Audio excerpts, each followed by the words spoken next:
Okay, Randy, thank you so much for joining us on the podcast, the Naked Mindset podcast. I very rarely have guests, but you're somebody I have incredible respect for and known you for a long time. And you're a coach of mine, and you're somebody who's just got incredible success. So I want to say a huge thank you for taking time out of your day to be part of this podcast. And want to talk about your new book, Radical Rebirth.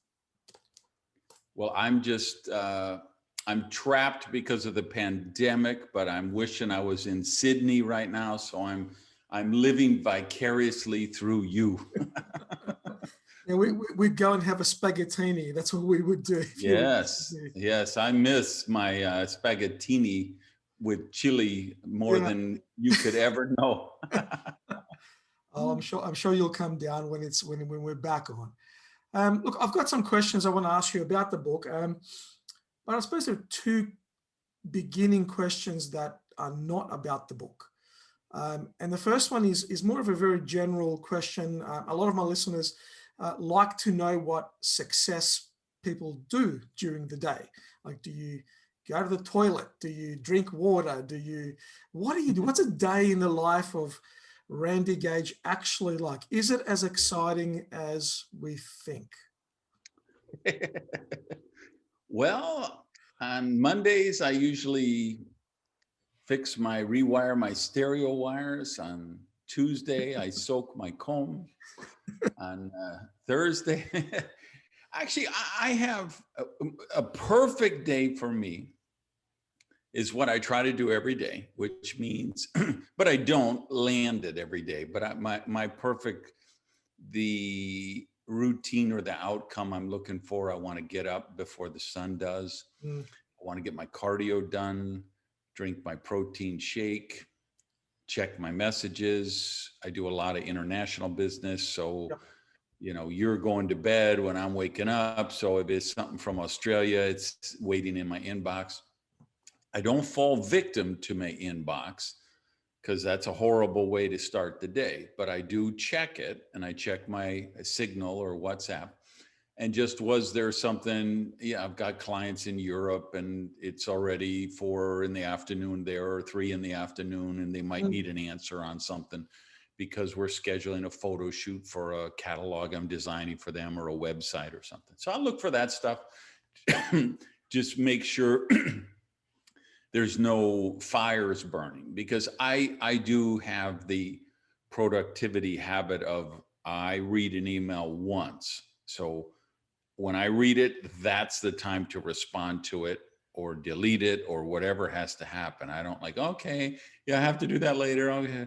So I'm really just looking through subject lines, where they're from, who they're from, and, is it 5 exclamation points, urgent, emergency, as soon as you wake up, Yeah. And then I want to be, I'm going to do mostly my self-development during cardio. So I'm probably on the bicycle, stationary bike, or the elliptical, and I'm listening to podcasts. And then I want to be writing. And I'm going to write all morning, hopefully. When I do need a break, I do believe in this circadian rhythms that if you're, when I'm really writing for 50 minutes or so, okay, get up, fix another green tea, eat a banana. Then I might respond to an email I noticed earlier that is something that, because if that's a kind of a mental break from the writing. And then back. And then usually the afternoons are, I'll have lunch. I'll do some returning calls, returning emails. Then I'll do a resistance training workout. And then I'll try to still do some more creative stuff. I want to finish by 6 or 7 p.m. And then hopefully that I could be like real people and go on a date or meet someone for dinner or watch a movie or whatever the case may be. But I like to work 10, 12 hours with the lunch breaks and the exercise breaks in there. And that's my route. That's my perfect routine. Yeah, you've got quite a productive day though, right? Like you're not fluffing around. Like do you use a planner or something like that, or do you use it just your routine is your routine? Do you use a system to plan out your days, or is it just that's what it is? When I have a lot of balls I'm juggling, which is frequently because I like to paint myself in a corner. That's how I'm so productive. I say, yes, I'll write the copy for this website and you'll have it by Tuesday. And I'm going to create a catalog concept for you and you'll have that on Thursday. And I do need to be productive. And when I have too many balls, then I do, you know, I got a chiropractic appointment, write a blog, new TOC for my new book. I got to do slides for the client in Turkey. I've got to schedule a photo shoot for the other European deal. And then a follow-up email to Mamie Brown's little baby boy, Leslie Calvin Brown, about something that he wants me to do for him. So like, that's my actual to-do list for today. Got it. And of course, your podcast was on the list as well. Yeah. So in your book, you make a reference that you're an atheist. Now, are you saying that when did that actually happen for you? Because obviously you have a background of being part of the Unity Church, right? So you were part of Unity here for a long time. When you say atheist, do you define it as is it a God religion that is the issue, or is it a spiritual connection that's the issue? What do you define as atheism for you? Well, remember, I'm a writer, so words mean everything to me. Yeah. So I would say I'm an atheist, and I would say you're an atheist. Did you know that you're an atheist? I didn't know that, no. You don't believe you're an atheist? Not in the context of a spiritual connective source, because that's my definition of atheism, I suppose, is not believing in that. Let's test that premise. Right. Do you believe Mercury is God? No. Do you believe Zeus is God? No. Do you believe Buddha is God? No. Shiva, the destroyer, the death shatterer of worlds? No. Okay, so what we've established is we're both atheists, but I might be an atheist for one extra God than you do. I think that's a great example of questioning the premise. Yeah, and I don't really, and I'm not one of these militant atheists. People think I should be, right? I get letters all the time. You got to replace, Christopher Hitchens. It was the kind of the four horsemen. You had Hitchens, Christopher Hitchens, Richard Dawkins, Michael Shermer, Sam Harris, I think. And so Christopher, who was one of the most brilliant people has ever walked the planet, is no longer with us. And so people are like, you have to take his place. And I'm like, I have no desire to be a militant atheist. I'm actually a fundamentalist agnostic, meaning I don't, I really am agnostic. I don't know. I can't prove you can never prove a negative. So if you tell me there's little green men on Mars, I cannot prove that there are not little green men on Mars. Because I would show you all the evidence and you say, yeah, but your cameras didn't catch them, or you didn't realize they're invisible, or they were hiding behind the mountain. Yes. I can't prove it, right? So I can't prove there's no Jesus, Mohammed, Buddha, Hindu, Krishna, anybody. I do, but I'm agnostic about it. So I love that there are people who get power from their faith. And I have no problem with that. As you could see in the book, my problem is the dogma and the doctrines of organized religion and the insidious, often evil beliefs that they program people with. So what is we talk a lot in the book, and I'm about 3/4 of the way through it, and you talk about limiting beliefs. You talk about the foundational beliefs that we grow up with. What would you say is your foundational belief now that underpins who you are as a person, that keeps you on track? What is it you fundamentally believe? I fundamentally believe that what makes a prosperous life is, for me, is staying on the path to enlightenment. Right. And I don't say enlightenment like the in a social signaling kind of way. I mean, I've got to be on a path that I'm getting closer to the highest possible version of myself. Mm. And when I'm on that path, I'm productive, I'm healthy, I'm happy, I have mad genius creativity, Yep. and I'm doing work that just lights me up. And Yeah. I'm eager to throw the sheets off the bed in the morning and jump into my day. And it took me, it's such a cliche to say it's a journey, not the destination. But there's a really good reason why that is a cliche, because it took me decades to find that out. Mm. Because I'm this analytical person, and I'm like, okay, where I want to get to this point. And when I reach that point, that means I'm a success. So I want to be in the Speaker Hall of Fame. Okay, I made it. I want to write a New York Times bestseller. I made it. I Mm. want to be a millionaire. Okay, I made it. But every time I would get to one of those, what I thought was the destination, I realized, well, that's just the second stop on the subway. And Mm. there's a whole bunch of stops after this one. And it took me a really long time for all the work I've done in personal growth and self-development. Took me a shocking, astounding length of time to get to that realization. But Yes. I think I finally made it to that awareness. Yeah. What triggered you to write this book? I mean, you've written so many books on prosperity, and you've taught about prosperity for a while. What got underneath your skin that you thought the world needs this book? And it's an amazing book. Like I said, about 3/4 of the way through it, I think by far this is your best written work. I love the way it's written. The prose just flows off the page. It sings. I think it carries the concept so brilliantly. But why did you write it? Like, what was the trigger for you? It was my responsibility to the universe, Mm. because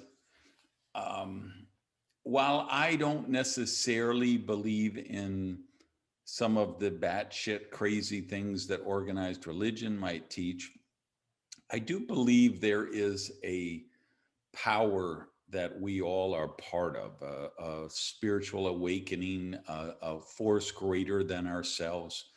And maybe it's nature, maybe it's natural evolution. But I do believe that I've been really blessed to be in the flow of that process. And the story that never made it in the book, and I don't know why it never made it in the book. It wasn't that I kept it out of the book. I just never occurred to me to put it in the book, because it was just kind of one of these foundational assumptions you begin with.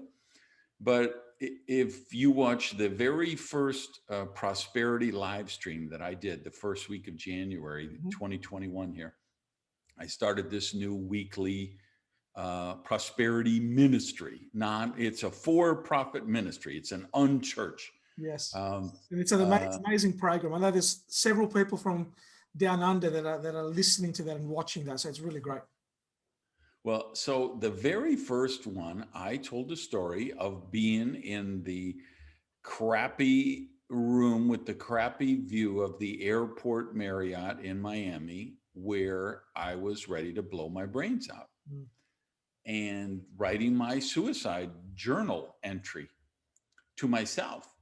And I was blessed that, I was working with a therapist, and it was Christmas Eve, by the way, just to keep the dramatic, romantic aspect of it, right? So here it is, Christmas Eve, and I'm there because I've just got out of my 11th negative dysfunctional relationship in a row. I've moved out of the house. I've got all these frequent flyer points and hotel points, so I just check myself into the Marriott here in Miami. I didn't have the foresight to say, well, what's the best Marriott in Miami? What about, one with a good view? And, no, I was at the airport one because I lived in airports in those days. And so I got professional help and didn't kill myself. And what this book was kind of the catharsis of recognizing for everybody out there, you don't have to kill yourself when your life is miserable. You don't have to kill yourself when you hate yourself. And that's where I was at. I hated myself. I had a lot of money. I was very successful. Everybody from the outside, if I would have done that, if I would have gone through with that, everybody would say, he had everything. Why would he kill himself? No, I didn't have everything. I had no mental harmony. I had no spiritual peace. I had no healthy relationships. I didn't have my health even. Had a lot of money, and I was semi-famous in my area, in my space. But the book is kind of the recognition that you don't have to kill yourself. You can kill off the parts of yourself that you don't like, or in my case, that you hate. And you really can give yourself a rebirth. You can give yourself a fresh start. And that's really that was the catalyst in answer to your question. It was just that it took me all these years to kind of put it together and articulate it and get that formula that because my friends would joke, well, Randy's on his 4th midlife crisis. Let's hope he, figures it out this time. Yeah. And it took me writing the book, because of course, yourself, you write books for yourself. You write what you need to learn. Absolutely. So what I had to learn was that, no, don't beat yourself up because you're 50 years old and you just figured out you want to change your whole life. Don't beat yourself up and be negative because you're 60 years old and you want to recreate or reinvent your life. Celebrate that. And some of the people listening to this are of the age they could live to be 200. It's possible some people watching this are of the age that they will live forever, that they will be able to trade into a new body, or they will be able to download their consciousness into a microchip of some sort or manner. Okay, you wanted to be a dentist when you were 24 and you got out of college and you did that. But maybe when you're 45, you want to be a sculptor or a dancer, or maybe you want to join the army, or maybe you want to run away with the circus. That's great, because that's that evolutionary process of moving another step closer to the highest possible version of yourself. And for the people who read it so far, the feedback I get, it's so liberating for them, because we're our own worst critics. I'm my own worst critic. I beat the hell out of myself. Most people I know do the same thing.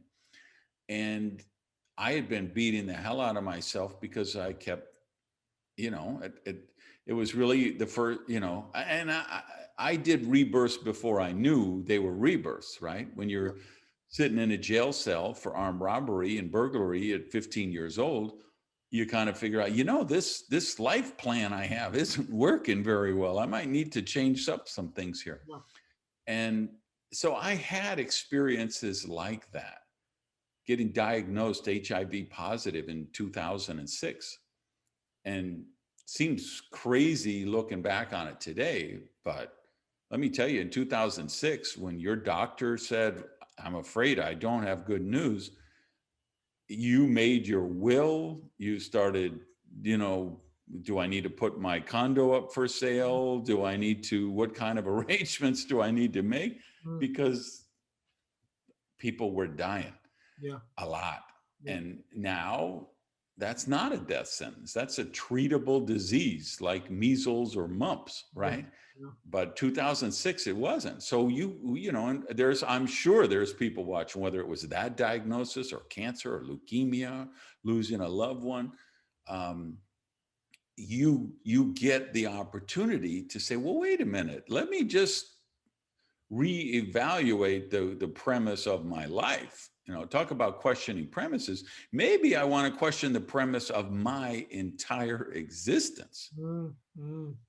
Because how many people are doctors because their parents were doctors and their grandparents were, and their great grandparents are, we have 11 generations of our family have served in the military. Just following a path into uni Yeah. because somebody else said that that's what they should be doing. Yeah. And it would never, for most people, until they read that book or some kind of wake up call like that, it would never occur to them to say, well, do I really want to be a dentist, or am I just being a dentist because my father and my grandfather were? I love you made this statement, which I really love. You said your need to protect your identity conflicts with your ability for logical, rational thought. You made that statement in the book, early in the book. And I think that's such a profound statement. Why do you think that's so important? I call it a volunteer lobotomy. And I say, every time you attach a label to yourself, you are lowering your IQ, essentially. Even though you have not actually lowered your IQ, you have put a firewall around part of your brain that you can no longer access. Right. So if you look here in the United States, and I see a similar dynamic happening where you are down under, I see a similar dynamic happening in Europe and the UK. Yesterday was President's Day. I posted a picture on my Facebook page with myself and President Obama, where a luncheon I got to have with him. And got the official photographer with the seal, president, about the date and everything. Yes. So I put that on my Facebook page, happy President's Day, Barack Obama, and tagged him, thanks for your service to America. Yes. And I knew what was going to happen, but, I didn't care, but I thought this would be intriguing to see. And right away, I've lost all respect for you. There was and many just really fun, supportive, great messages. There's 4 or 5 people were just so viscerally blinded by the label that they have assigned themselves, right, that they can't even look at a picture of somebody on President's Day. And like, what gave me the idea is I forget, somebody I followed on Twitter tweeted out, hey, on President's Day, here's 2 of my favorites. And it was a picture of them with both Bushes, Senior and W. And I thought, what a cool thing to do on President's Day. I'm going to do that. And I'm sure, I don't even have to read the comments to know they had to get the woke liberals who were just eviscerating for that, because they've attached a label to themselves. And I have so many Trump loving friends and so many Trump hating friends and so many Hillary loving friends and Hillary hating friends. And they're not capable of rational thought. They just cannot. If Donald Trump, who, let's be real, personally, I think his behavior is despicable. And I think it's the result of, people who are hurt others. Yes. Right? He comes from a really messed up father who gave him conditional love. He's repeated the process. If you look at the cycle with his kids, total conditional love, and you see the result. And by the way, I'll put it on the other side. Hillary, who I adore, who is not the woman she is portrayed in the media, having met her, having spoken with her, knowing who she is, she's a one, and she would kill me for saying this, but Hillary is an abused woman. I feel what Bill put her through with all those affairs and all that public scorn that was heaped upon her because of and she did what all victims of abuse do. She protected her abuser, right? So I see that stuff. I see the human inside, but most people can't. So here I am. I just really feel like, oh God, this Donald Trump guy. You know? But I also recognize that if he stopped and rescued a kitten on the road that was going to get run over from a truck, people would attack him for that and attribute the worst. Why? Because they've attached a label that they are a proud Democrat or they are a proud liberal, and anything Donald Trump does is evil. And the same way with the other side. And like I say, the political party labels are different down in Oz and in the UK and Germany, but it's the same dynamic. There is a tribalism, which is the tribalism is the ultimate manifestation of attaching labels to yourself. So even when it's a good thing, when you say, I'm an environmentalist, or I'm a peace supporter, or I'm opposed to any label you give yourself, you're going to feel the need to defend that identity. Yes. And as soon as you do, the confirmation bias has set in, and you cannot be rational. That's interesting. That's interesting because people will defend their identity to their death, and so many people do, and we've seen that through human history. Let me ask you about goals, because you make a statement in the book that people should set goals that are bold, daring, and imaginative. And I've heard you say they should almost be audacious. How do you reconcile some people who are aiming for these non-realistic goals? Because you say don't set a realistic goal. If they're setting these big, bold, imaginative, audacious goals, what about the people that run into self-doubt because they are so big? Do you think that that's just part of the process, that when you're setting big goals, self-doubt's going to show up and you need to go through it? Well, to me, the secret sauce in goal setting is compelling enough to create internal motivation, but not so imaginative or audacious that you lose belief in your ability to attain them. Right.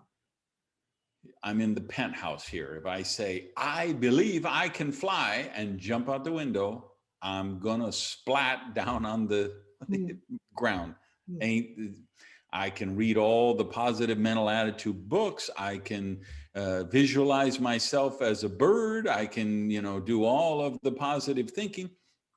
Gravity is still going to remain undefeated. So, but if I set a goal that I could build a squirrel suit that would allow me to jump off the balcony and make it over this little bit of land here. I'm on an island between Miami and Miami Beach, and that I could, build one of those squirrel suits with the wings that come out, and I could glide from my balcony, because I'm high up, over and make a soft landing in Biscayne Bay. That's a doable goal. And if I really wanted to do that, which I have absolutely no desire to do, since I have fear of heights and I don't know how to swim. But if I actually wanted to do that, right, and was motivated by that's a good goal. But if you work in Asia in a sweatshop and you make 10 cents a day, and you set a goal that, oh man, for next year, I want to make 12 cents a day. I don't think that's really going to motivate you in a big way to do some change in your life to make that happen. And by the same token, if you say, okay, my goal is next year, I'm going to make $1,000 a day. If you're at 10 cents, I don't think your subconscious mind is going to believe it. And that's the only audience for that speech. Okay. We're selling to our subconscious mind, right? That's what we got to do with a goal. We got to make a sale to the subconscious mind. I need to tweet that out. That's what goal setting is, making a sale to your subconscious mind. Yeah. And if you don't believe it's possible, if you're making 10 cents, you really aren't going to believe that you're going to make 1,000 a day next year, most likely. So you're, again, not going to make a behavioral change, because it isn't the goal we set that transforms our life. It's the behavioral change we make based on whether or not the goal motivates us. Yes.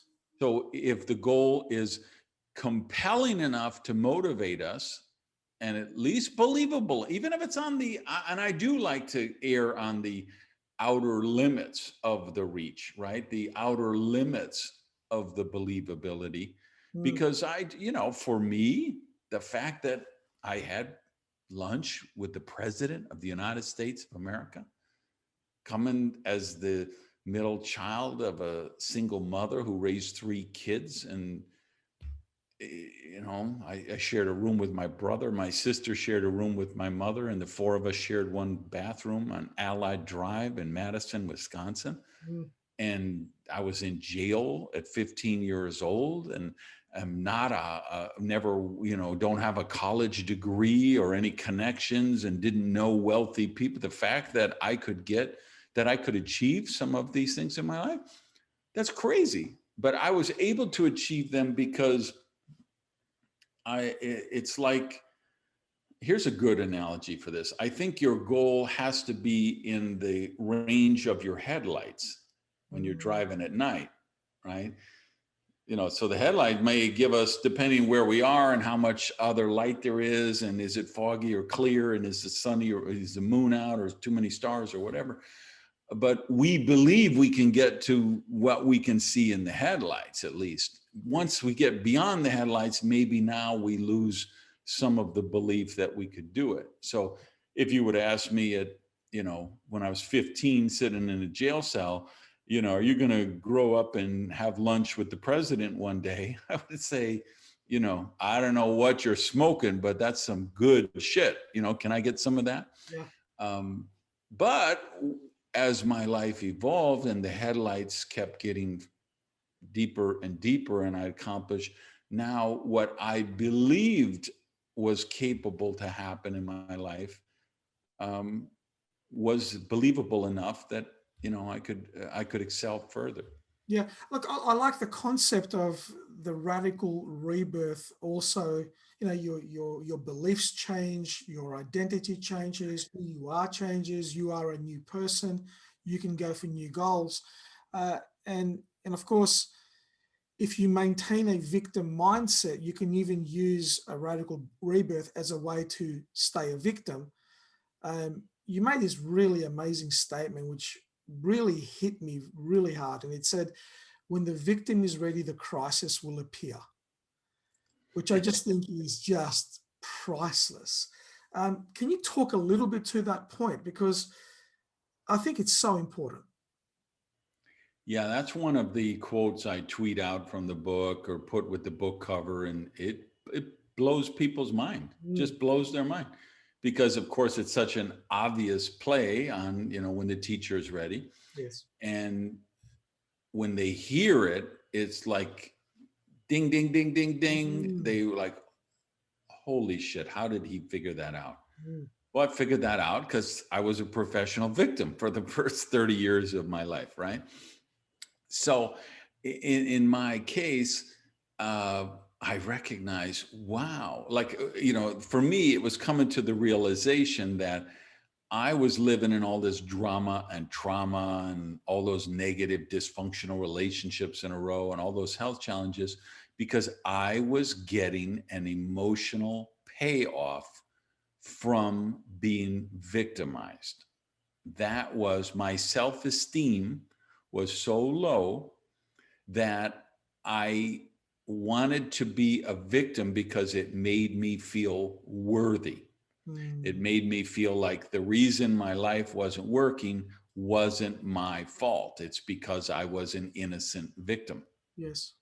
And so it just kind of came to me as I was writing the book, when the victim is ready, because I would unknowingly, this is all done, as you know yourself with the work you're doing. It's all done on a subconscious level. You have no conscious awareness you're doing it. Mm. But one of the other things in the book that really kind of gets people up in their grill is, I say, there are random events, but there are random circumstances, right? But there are no random lives. Mm. I get if a sinkhole opens up and you're just under your driveway and swallows up your Lexus, you had nothing to do with that. Okay. But if you move to 6 houses in a row and there's a sinkhole at each one of those 6 houses that swallows up your car, we can definitively say, okay, you are creating that reality. You are finding the crisis that you can gravitate to. You can find the cloud in every silver lining, and you've demonstrated that. I love how you turn those statements around. That's just absolutely priceless. Um, okay, so let me ask you 2 questions that were suggested I ask you. Um, Now, you talk a bit of re-engineering in the book about how to go from how to have a radical rebirth and go through the process of having that. So, what are some of the challenges you could expect in the initial stages of this re-engineering that you talk about? Your insanity is going to try and recreate itself, Okay. because that's what insanity does. And all of these mental things, like if we talked about Trump, he is a malignant narcissist. That's always going to reinvent itself, right? And even most people, you say you have to get professional help. According to psychologists, there actually is no cure for malignant narcissism, right? According to psychologists, there actually is no cure for sociopaths, right? Other than lobotomy type things, or Mhm. just so drugged under awareness that victim situations like Hillary that I mentioned, or people who are victims of abuse, children of alcoholics, right? These create such legacies, such personality twists that that it you hang on to. And being I was an addict. I was a teenage alcoholic. I was a teenage drug addict. I fought addiction issues my whole life. I became addicted to crystal meth when I was like 50, after being clean and sober for 30 years. Mm. Just reinvented my insanity and told myself, okay, you could be a recreational drug user. Yeah. You're smart enough now. You've figured enough things out. You're successful. You have a money. You're not one of those homeless crack addicts. You're not one of those crazed meth heads with the bad teeth and lose their job and their house and everything. You're such a smart guy. You can figure this out. Mm. Mm. But that's just my insanity reinventing itself, right? And that's why the children of alcoholics have such a high propensity to be alcoholics, and drug addicts, same thing. Why people who were abused have such a high propensity to grow up to be abusers. Why addicts keep falling into relapse, because like, again, I mentioned the emotional payoff we get from victimhood. Well, if you're not getting that emotional payoff and you haven't replaced it with something healthy, you're going to find a way to become a victim again, because you need that emotional payoff. That, in my case, and actually, it's not in this book, it's in my DEFCON 1 book, which is really a specialized book just for people in direct selling. But I tell the story of this couple, Spencer and Shivani Pak, who were idols of mine in the business I was working in. And they invited me to come to their city and train their team. And they were taking me out for dinner the night before. And I was just regaling them with all of the drama and trauma in my life and how this happened and that happened and everything. And, because that's what I did. I was a professional victim. Yep. And whenever I had a chance to tell people all of the horrific things that happened to me that I was persevering through, that was the way I was trying to tell myself I was worthy. That was the self-esteem I didn't possess that I desperately was seeking.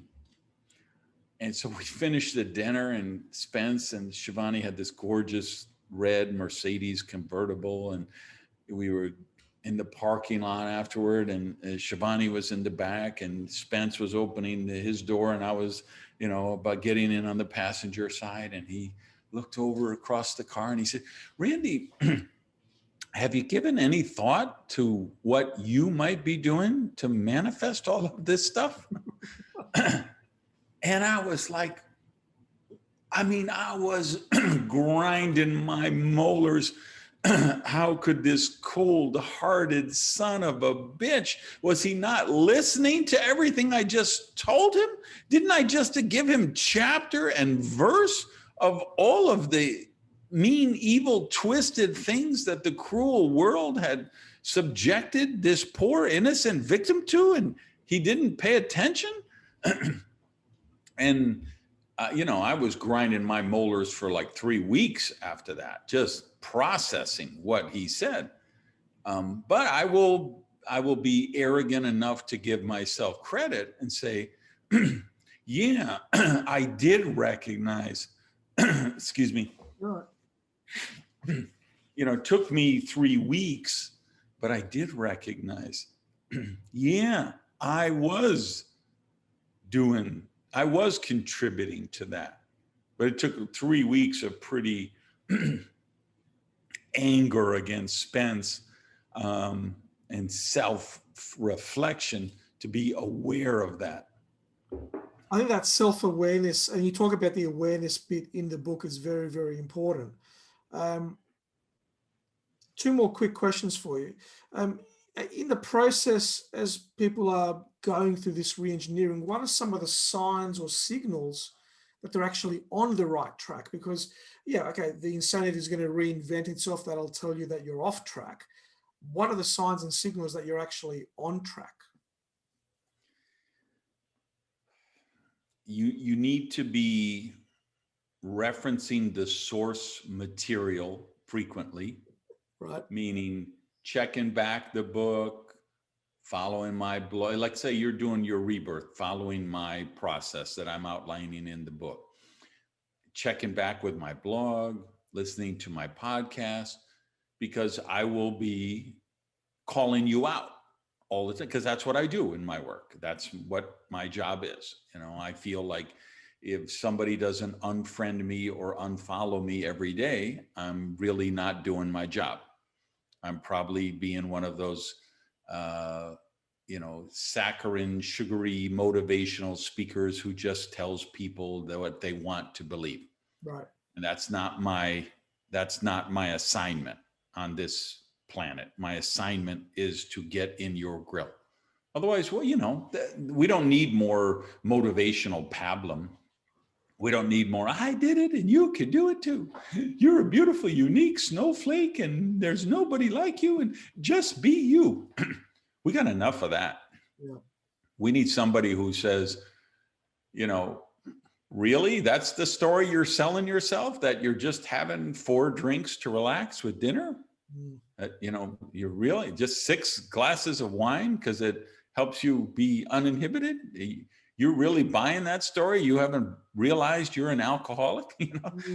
That's the stuff you're going to read in my blog. That's right. So that's the source material. But then I think we all have to find people that we can trust to call us on our stuff. Yes. People, and there's lots of people who will call us on our stuff. There's 89 people who follow you on Facebook are happy to call you on your stuff every day, but they don't care about you. They're calling you on your stuff because they hate you, or they're envious of you, or they hate themselves and they need to try and tear you down. You need people who love you and care about you and want the highest good for you. And that will say, hey, I don't think this is really serving you. Or, hey, I know you're excited about this new relationship, but have you noticed all the parallels of this relationship and the last three dysfunctional ones you have? I love you, and I'm worried that you're repeating the same negative pattern. Mm. You need people who can do that, not because they want to catch you or get you, but because they care about you.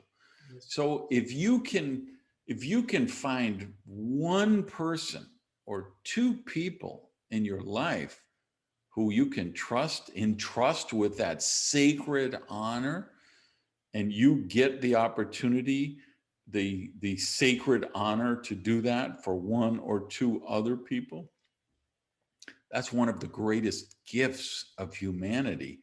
And that's, we're looking for guardrails. We're looking for, again, because our insanity is always going to recreate itself.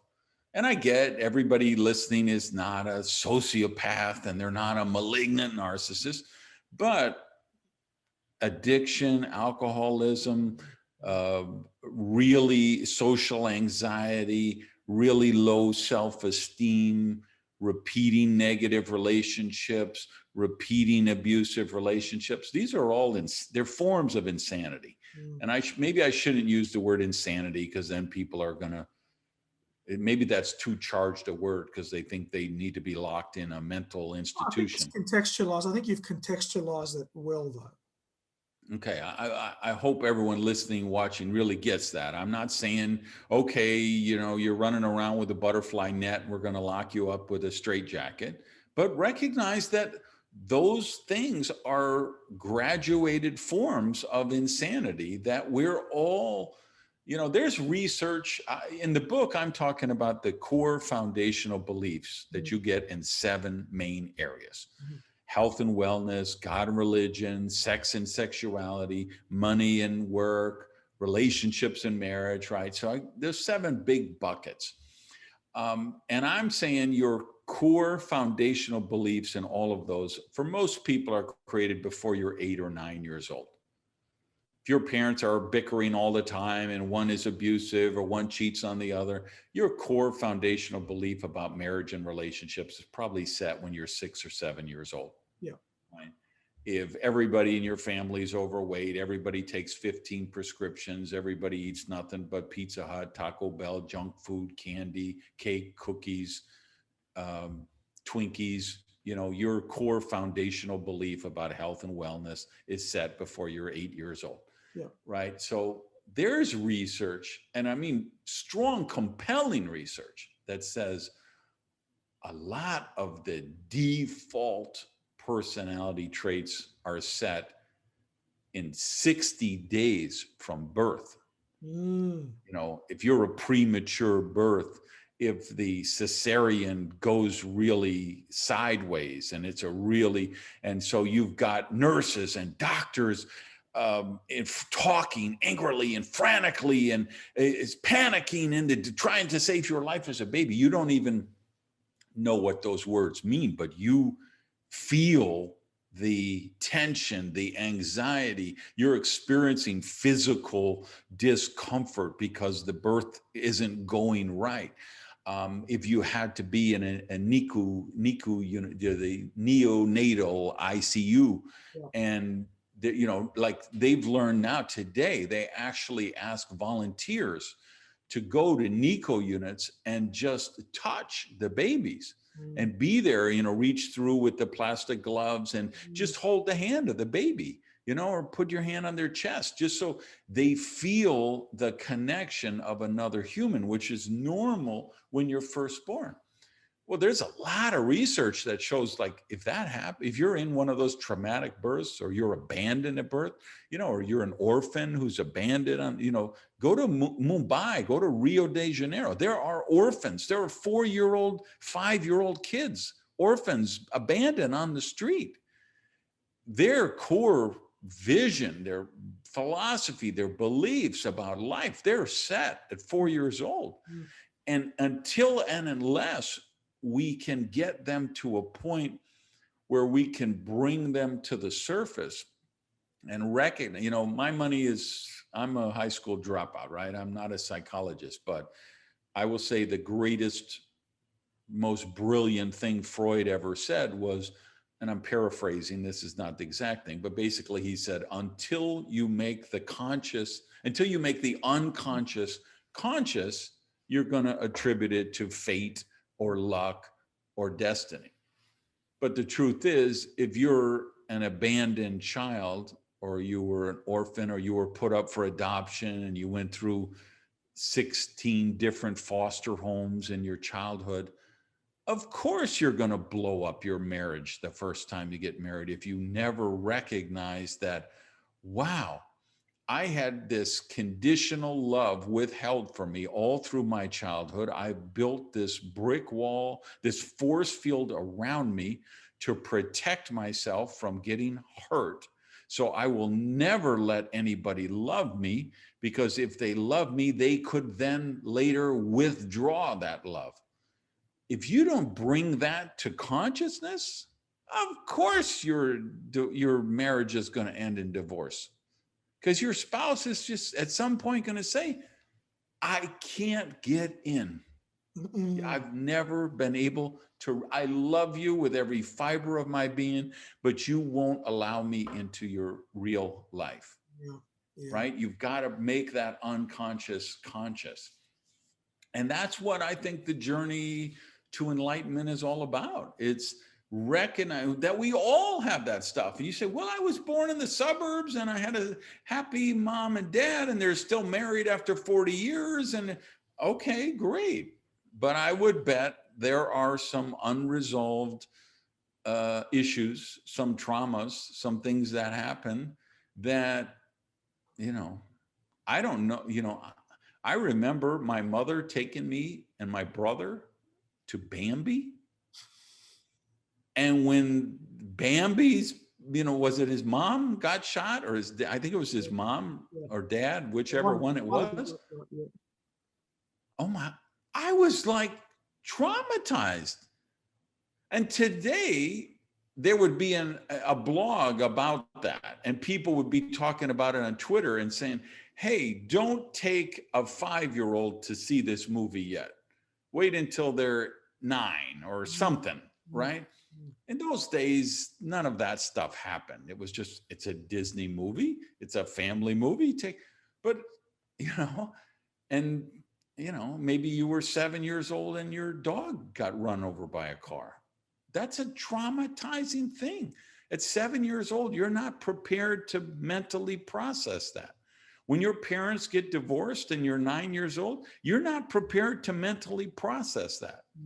When you're 12 years old and you were born and called a boy and you suddenly really believe you're a girl, you're not mentally prepared to process that. Yeah. So we get to, one of the things I say in the book that people laugh about is I say, listen, if you got this far and you're reading this book and you're not in a mental institution, you're not in prison, and you're not, I forget whatever the third one was, you're doing amazing. The fact that you're like a functioning member of society, you've already overcome so many obstacles and hurdles. But that's what this journey of life is about, and for anyone listening, please don't think that this is all life is about, is finding unresolved trauma and we need to go back to relive everything in the childhood. I'm not saying that, but I'm saying, like, for me, my first radical rebirths were having to kill off versions of me that I hated. And now my recent radical rebirths are where I'm moving toward a new version of me that I want to manifest, a higher version of me. And you can join anywhere along the process. You do not have to be homeless, drug addict, sleeping under a bridge and hate yourself and want to do a radical rebirth. You maybe maybe you were much smarter than I was. Maybe you learned much quicker than I did. And maybe you have a pretty good life, but you just realized, yeah, I do have a pretty good life, but I want to have an amazing life. And so I too can choose to have to create a rebirth for myself, even though I'm not a homeless drug addict, even though I'm not an abusive, whatever. I think that that is absolutely priceless. Just giving the context for people to understand that you don't need to lose everything to start the journey back up. You don't need to hit rock bottom to start the journey, because that's so popular in fiction and in movies. And the person loses everything and then they finally realize that they can be the person they want to be. I think it's very liberating to take the approach that you don't need to do that. We started this with what's a day in Randy Gage's life like.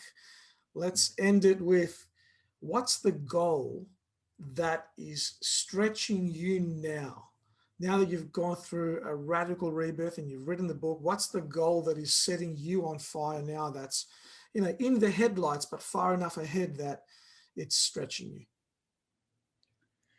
A couple things jump to mind when you ask that question. One is this new prosperity ministry. My goal is I want that to do something that I want that to duplicate and scale what I've been doing until this point, which is I will get asked now and then to speak to at-risk youth or high schoolers or college kids, or sometimes I'm speaking to kids in jail. Mm. And they listen to me because I was in jail, right? I'm not Mr. Rogers' neighborhood coming in my cardigan sweater, saying, whatever he used to, it's a beautiful day in the neighborhood. Yeah.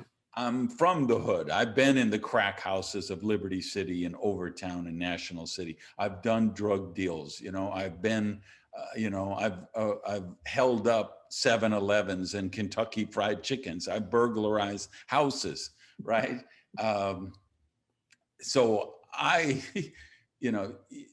if you tell somebody you have street cred, you got no street cred, right? Either if you have to say it, you got, you don't have it, right? When I walk in and they know my story, so what I'm trying to do, and talk about a hostile audience, right? It's the introduction I get isn't, and he's in the Speaker Hall of Fame, and he's a 14-time New York Times bestseller and author, and he's, they're like, we have a guest speaker today. His name is Mr. Gage. If you so much as look cross-eyed at him, you're going back in your cell, or you're going back in, isolation, So the arms are crossed, the legs are crossed. They're glaring at like, who is this guy?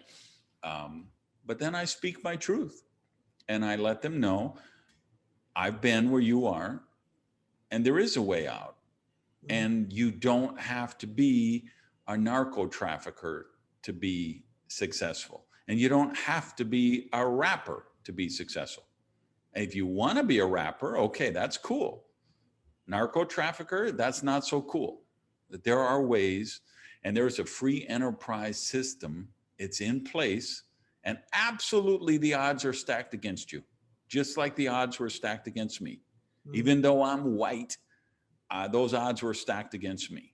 There are certain privileges that are built into the system for people with wealth and affluence and the color of your skin and your ancestry. And I get all that. And I'm telling you the truth. There's still a way out.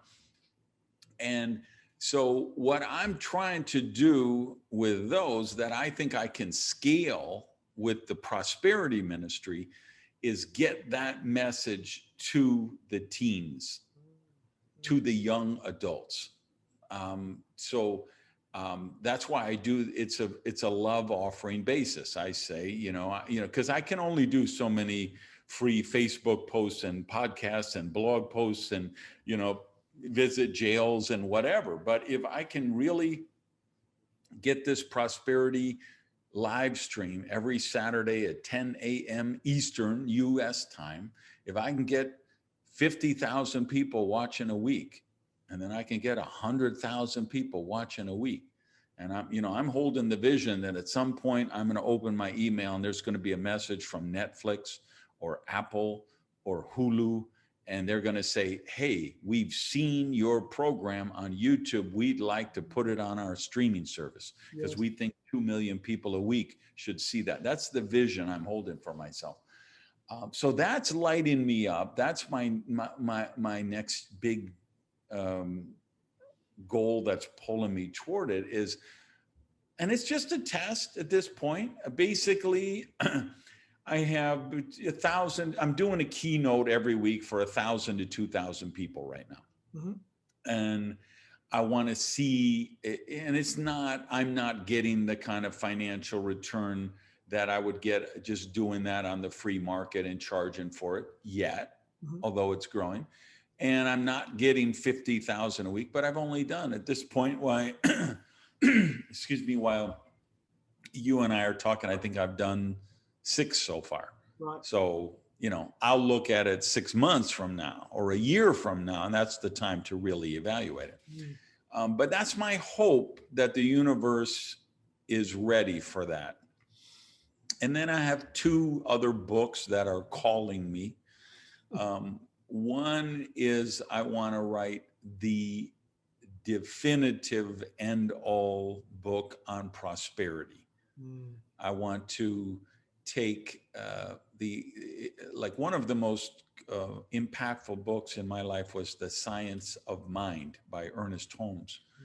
I would like to write the science of prosperity, the equivalent of that book, just on the principles of prosperity. How do you apply them in a real world with TikTok and the Trumpers and the anti-Trumpers and the hate and the division and the clickbait and the low self-esteem people and the corruption in government? How do you stay prosperous in a world like that?